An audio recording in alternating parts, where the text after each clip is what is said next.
So I have with me now His Excellency Haitham al-Ghais, Secretary General OPEC. Your Excellency, you just launched the Outlook 2045. Can you please give us an overview what's in for the next years? Thank you very much. Actually, we're very proud to launch the updated version of the World Oil Outlook 2045 here in ADIPEC in Abu Dhabi. This is the first time that we launched the Outlook from a member country. So we're proud to have launched it here in Abu Dhabi, the UAE, one of our proud and major member countries in OPEC.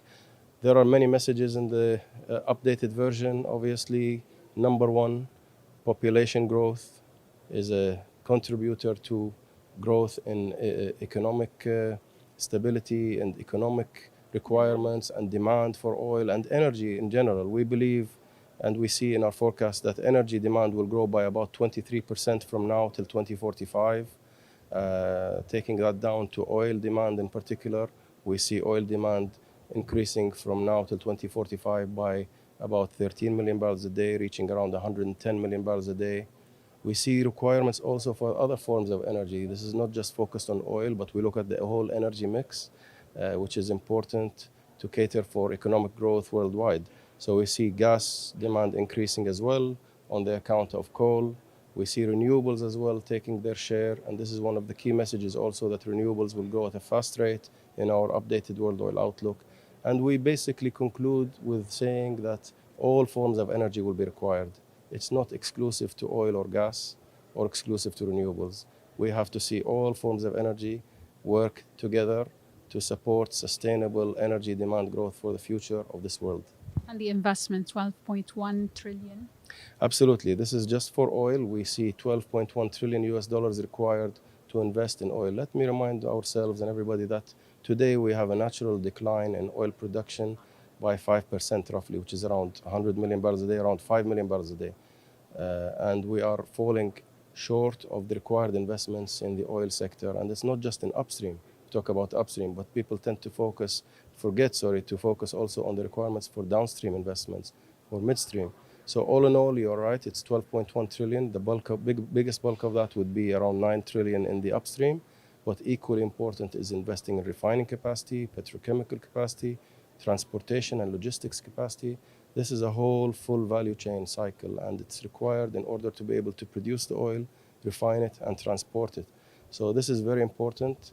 We have been, as OPEC, preaching this message for many, many years. We will continue to preach this message. I think events that have unfolded this year have proven that we are saying the right statements. We are requiring the world to invest, and it's not just on OPEC's shoulders. It's a global burden. Producers everywhere have to step up and do their part. Financial institutions, banks, investors have to start helping the process. And this is really important because the world will need all sources of energy, including oil and gas. Let me remind everybody that oil, in our projection in the WU today, we saw that oil will be representing still around 30% of the global energy mix by 2045. Now, when you add gas to that, both represent over 50%.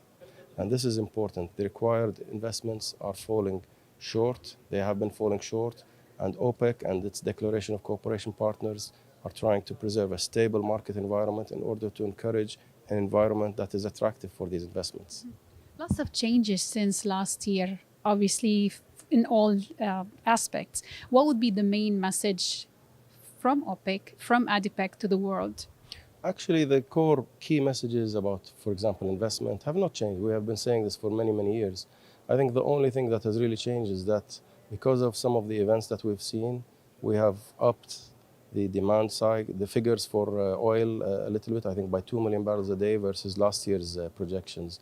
And that's mainly because of what's happening now. And we see, for example, in Europe even, certain countries are now using oil to burn oil instead of gas because of the high gas prices and coal prices. So these adjustments are there to be able to fine-tune the numbers to represent more what's actually going on the ground today. And cooperation is needed more. Absolutely. This is the name of the game. And in fact, OPEC is all about cooperation. We have started off a new type of cooperation in 2017 with 10 oil-producing countries from outside OPEC.